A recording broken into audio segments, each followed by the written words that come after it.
Olá, aqui é a Adriana e você está no canal do Literário. Bom, hoje vamos para as atualizações da semana, os livros que eu consegui finalizar, as minhas próximas leituras e que eu reservei de leituras para a próxima semana. Vou começar falando sobre os livros que eu finalizei ao longo dessa semana. Eu estou com um projeto pessoal que é pegar alguns livros curtos para poder intercalar com os meus projetos, com as leituras que vão me acompanhar por mais tempo, que são leituras mais densas, e não só por conta disso, porque são livros que eu selecionei para me aprofundar, para estudar, então requer mais tempo e eu gosto de intercalar com livros curtos. Nem sempre a leitura é leve, mas pelo menos é um livro curto, eu sei que eu vou finalizar num período menor, até mesmo intercalando com leituras mais leves. Particularmente são livros que me ajudam a manter o ritmo de leitura, assim, eu não fico de ressaca literária, conheço novas histórias, assim, eu não fico empacada com as minhas leituras, já que eu produzo conteúdos aqui sobre livros na internet, então é uma oportunidade para conhecer novas histórias. E isso também me possibilita trazer mais dicas de livros, dicas de leitura e produzir vídeos aqui para o canal. Então é apenas uma maneira de manter o meu ritmo de leitura e também conhecer diferentes obras para compartilhar aqui com vocês. E essa semana eu finalizei a leitura do livro 100 Dias Entre Céu e Mar, do Amir Klink. Esse é um livro curtinho de expedição marítima, também tem aventuras. O Amir Klink, ele sai de Santos, isso na década de 80, se eu não me engano. Ele saiu de Santos, foi para Namíbia e de lá, com seu barco, ele volta para o Brasil, atravessando o oceano, pegando uma corrente chamada Benguela. Então a gente tem esse momento em que ele sai aqui do Brasil, ele vai num navio cargueiro e ele leva o barco dele, os mantimentos, e no caminho, quase chegando na África, eles pegam uma grande tempestade que foi considerada uma das piores. Só que ao chegar, ele se depara com muitos impedimentos, muitas burocracias, proibições. Então ele se deparou com burocracias na hora de liberar o barco, com relação a documentações, com as autoridades alfandegárias, com relação ao trâmite aduaneiro. Só aí ele perdeu muito tempo, porque para liberar ia demorar mais de 10 dias. Isso foi deixando ele tenso. Isso também ia atrapalhar a viagem, a sua expedição, até mesmo porque ele levou mantimentos específicos para a sua viagem, muitos alimentos desidratados, adaptados, para essa situação. E depois que ele consegue a liberação de documentos, preencher inúmeros formulários, tentando entrar em contato ali com pessoas que poderiam de alguma forma ajudá-lo. No final das contas, quando ele consegue liberar a documentação, ele também se depara com proibições, porque as autoridades ali não queriam liberar a viagem dele de barco de volta para o Brasil, através dessa corrente, porque ele ficava remando, depois ele tentou organizar um trabalho. Ele remava por 8 horas e depois ele seguia a deriva nessa corrente, porque essa corrente ela levaria o barco até a Bahia. E por conta dessa tempestade e por conta também do histórico de outras pessoas tentarem e não tiveram sucesso, acabaram morrendo, as autoridades elas tinham certeza que ele não iria conseguir sucesso nessa sua expedição, que ele não chegaria vivo ao Brasil, que aquilo era uma loucura, e não queriam liberar. Então proibiram a viagem, até mesmo por conta dessa tempestade. Era muito arriscado e toda a responsabilidade recairia em cima das autoridades por terem liberado essa viagem. Só que o Amir, ele foi investigar que muitas pessoas que fizeram essa viagem era apenas por aventura. Elas não se aprofundaram ali nos riscos. E ele se sentia preparado, porque ele estudou muito, ele trabalhou duro, principalmente nos 2 últimos anos, se preparando para essa expedição, e ele estava preparado. Inclusive, ele fala que ele não venceria essa corrente pelos braços, e sim com a cabeça, porque ele estudou todos os riscos, todos os perigos que ele encontraria pela frente, e ele tinha certeza que estava preparado para tal expedição. No final das contas, ele assina um documento isentando as autoridades de qualquer tipo de responsabilidade. Assim, ele consegue liberação e iniciar a sua viagem de volta, atravessando o oceano no barco a remo. E a gente começa essa viagem, essa aventura junto com ele.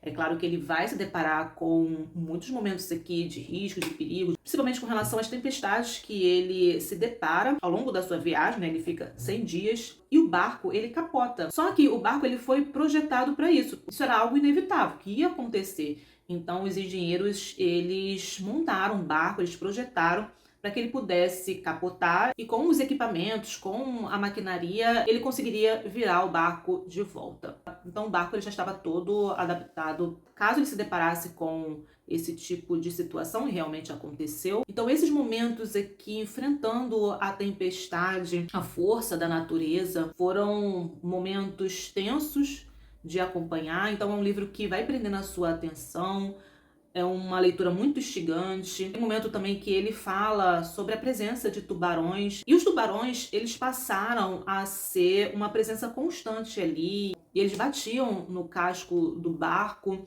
E ele foi percebendo que com esse atrito foi formando limo. Depois formaram os crustáceos. Isso atraía muitos peixes, consequentemente também atraía o tubarão. Isso era um risco também que ele corria, não só pela presença do tubarão, como também ia acabar danificando o barco, já que ele tinha ainda um longo período pela frente, ainda estava distante. E imagine só, com a presença de tubarões ali, ele precisava, não tinha jeito, ele tinha que fazer a limpeza do casco do barco, na parte de fora. E ele teve que mergulhar para poder fazer essa limpeza.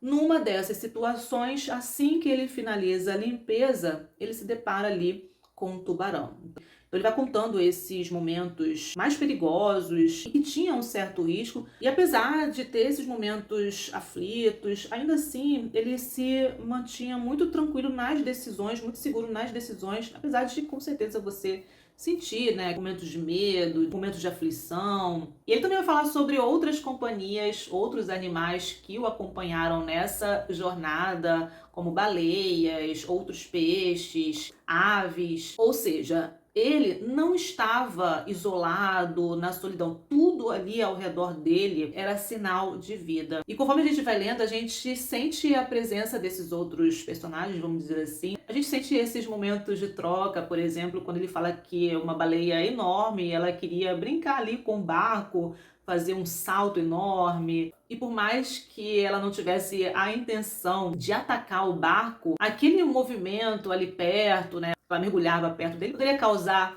um grande estrago ali na embarcação. Eram momentos ali de tensão. É um livro curto e eu achei interessante porque ele faz referências históricas, então ele vai contar aqui um pouco sobre as primeiras navegações, faz também referências literárias, como por exemplo ele menciona os Lusíadas. E conforme eu ia lendo, eu fiquei com vontade, primeiro, de ler os livros que ele menciona. Além de ler os livros que ele menciona, ler livros em que a história ela se passa no mar. Então, eu já li O Velho Mar, então quero reler. Dentre outros livros, não somente histórias que se passam no mar, mas também livros sobre expedição, algum tipo de expedição, não necessariamente no mar, né? Então, eu quero ler mais livros desse tipo, porque, primeiro, são muitas aventuras e também a gente aprende bastante nessas expedições, são descobertas e é impressionante, por exemplo, nesse caso aqui, tudo que ele vivenciou, tudo que ele presenciou, e é uma experiência única e através desse olhar a gente consegue aprender muito mais sobre a vida no oceano. E não só isso, né? A própria experiência dele passa lições sobre determinação. Ele foi extremamente determinado, porque foram muitas barreiras que ele se deparou pela frente. Ele também relata o quanto que ele estudou, o quanto que ele trabalhou intensamente para poder realizar essa expedição. Eu achei um ótimo livro para ler nas férias, porque você tem esse espírito aventureiro, você tem essa questão da expedição também, das descobertas. O livro, ele é mais voltado para um relato, então ele é bem objetivo ali nas suas colocações, não tem uma densidade, uma profundidade nas suas reflexões. Não, ele é bem objetivo contando os seus relatos sobre o que aconteceu durante a viagem. Mas é aquilo que eu falei, né? Um livro que prende a nossa atenção por tudo que ele vivenciou. Então, é uma leitura instigante, é uma leitura também agradável de fazer, pela beleza natural que ele retrata aqui no livro, ao relatar também as decisões que ele teve que tomar para solucionar um determinado problema. Diante dos desafios que apareciam, ele precisava tomar uma decisão, decisões importantes que poderiam comprometer a viagem e a sua própria vida. Então foi uma leitura que valeu super a pena, livro curtinho. Essa foi uma leitura para um desafio pessoal, foi um livro que eu consegui ler num dia. Então você consegue ler ele num dia, no final de semana, fica aí a minha sugestão. Outra leitura que eu finalizei essa semana foi Verão no Aquário, de Lígia Fagundes Telles. Confesso para vocês que essa foi uma leitura que prendeu minha atenção da metade até o final. Da metade até o final, realmente, as coisas foram mudando, a leitura ficou mais instigante, tramas foram acontecendo, reviravoltas também. O começo também é interessante porque você já percebe que tem um conflito ali entre a protagonista, né, a Raíza, e a mãe. Nas primeiras páginas, a gente também fica sabendo que o pai dela faleceu e como isso vai impactar ao longo de toda a história dela, ao longo de todo o livro. Apesar de ter sido um livro que me conquistou nas primeiras páginas, confesso para vocês que boa parte da leitura ficava com uma certa preguiça de acompanhar a jornada da Raíza. Você tem essa questão do romance de formação, essa transição de uma jovem para uma vida adulta, com muitas responsabilidades, e ela ainda presa ao passado, entrando em conflito direto com a mãe. Então, é interessante a figura da mãe aqui, uma escritora renomada. Tem várias questões interessantes para refletir, para discutir, mas foi uma leitura lenta e arrastada. A questão não é nem pelo ritmo da leitura em si, porque tem livros que você aprecia, ele tem o seu ritmo próprio, é um ritmo mais lento, mas que me conquista, que ele consegue me levar nesse ritmo. O que aconteceu com o Verão no Aquário foi a falta de interesse mesmo pela história, de acompanhar a protagonista. Fui achando chato em vários momentos, exceto no começo e mais na reta final, vamos dizer assim, quando aparece, enfim, para quem leu, quando desenrola a situação com o André. Nesse momento, até o final da leitura, eu fui achando interessante. Foram momentos em que eu me vi presa ao livro, interessada no que iria acontecer. Depois que eu finalizei a leitura, eu pesquisei em artigos para me aprofundar um pouco mais. Tem várias metáforas aqui no livro, simbologias. Confesso que algumas eu achei previsíveis na interpretação, como por exemplo, do que representa o verão, do que representa o aquário. No final das contas, o que eu acho que aconteceu, porque quando eu peguei o livro para ler, eu não sabia nada a respeito. E talvez não tenha sido o meu momento para esse tipo de leitura, esse tipo de história. Acredito que foi isso que aconteceu, até mesmo porque eu não fiquei interessada em acompanhar o que estava acontecendo com a Raíssa, e exceto quando o personagem André ele aparece. Aí foi ficando interessante. Então é isso. Quem sabe eu releio esse livro em outro momento, já sabendo do que se trata, os temas que eu vou encontrar. Eu acho que uma releitura seria interessante em outro momento. Mas é aquele negócio, essa foi a minha experiência de leitura. Isso não quer dizer que o livro é ruim, pelo contrário, falo que o livro ele é de qualidade, e isso realmente é uma experiência pessoal. Agora vamos falar sobre as leituras que seguem em andamento, os livros que fazem parte dos projetos aqui do canal. Sigo com a leitura de Breve História de Quase Tudo. Estou gostando bastante desse livro. Estou no capítulo 20, Mundo Pequeno. Então, no começo, né, está falando sobre as bactérias. E ele começa falando sobre as bactérias que tem no corpo humano. Fala tanto sobre a importância das bactérias, como também os perigos. Acredito que ele vai continuar falando sobre outros micro-organismos. Esse é um assunto que me interessa bastante. E os capítulos anteriores também foram interessantes porque ele falou sobre substâncias químicas presentes no nosso cotidiano. Então vai falar sobre a água, sobre o oxigênio, sobre alguns experimentos. Então tem sido uma leitura que eu estou aproveitando bastante, amando por sinal, gostando muito. Inclusive esse livro ele faz parte do desafio dos 12 livros para ler esse ano. Eu estou, como eu falei, né? Eu estou no capítulo 20 e nós temos no total 30 capítulos, ou 31, deixa eu ver aqui. 30 capítulos. E esse livro eu vou conseguir finalizar ele ao longo dessa semana. Estamos lendo também Como Educar Sua Mente. Essa semana eu consegui atualizar o cronograma do projeto. Nós fizemos aqui a leitura dos capítulos 2, 3 e 4, por sinal, dicas maravilhosas. Essa leitura, esse projeto, ele faz parte aqui da área de membros.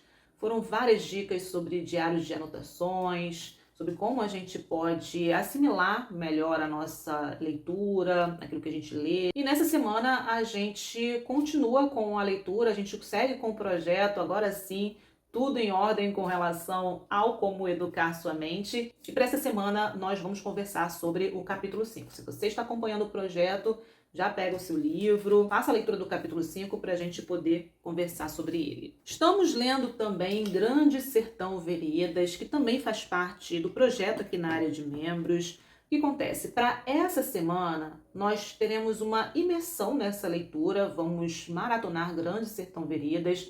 Na verdade, eu vou fazer uma programação dedicando mais tempo para a leitura de Grande Sertão Veredas, para a gente poder comentar mais sobre esse livro ao longo dessa semana e assim a gente também conseguir atualizar o nosso cronograma.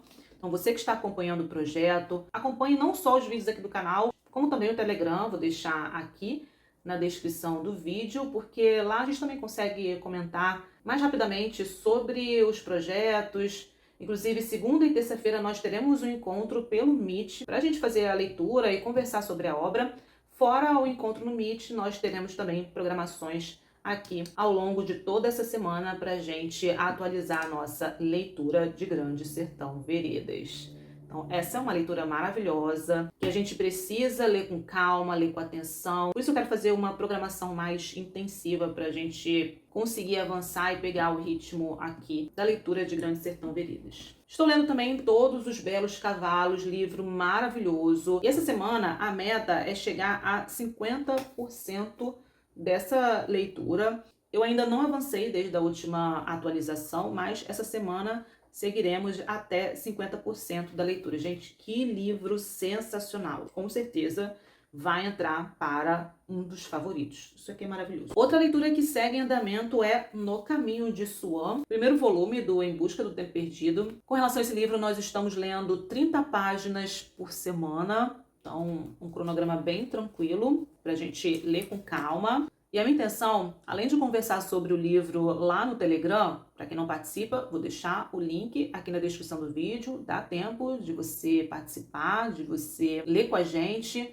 É um projeto livre, para ler com calma. Mas eu pretendo também gravar um diário de leitura para ter um registro aqui no canal. E na próxima semana eu já começo a fazer isso, porque pelo menos a gente vai ter avançado aqui com a leitura e assim poder conversar com vocês mais sobre essa história. Então essas são as leituras de projeto aqui do canal. Como eu falei, essa semana eu finalizo Breve História de Quase Tudo. Eu também separei outros 2 livros curtos para ler ao longo dessa semana, que é Mortais, ele tem 264 páginas, e também Glicose, tem 272 páginas. Muito me interessa esses 2 livros. E assim que eu finalizar, eu compartilho com vocês um pouco sobre o que trata cada um dos livros e também como foi a minha experiência de leitura. Então é isso, pessoal. Essas são as atualizações das minhas leituras, né, do que está rolando por aqui, as leituras que seguem em andamento, as leituras que eu consegui finalizar e as próximas leituras aqui do canal, projetos em andamento. Me diz aqui nos comentários o que você está lendo, como anda a sua leitura por aí. E se você é novo por aqui, está chegando nesse vídeo agora, seja muito bem-vindo. Aproveite também para se inscrever, ative as notificações para acompanhar as próximas atualizações, os próximos vídeos e os projetos que estão rolando aqui no canal. Obrigada pela companhia e até o próximo vídeo.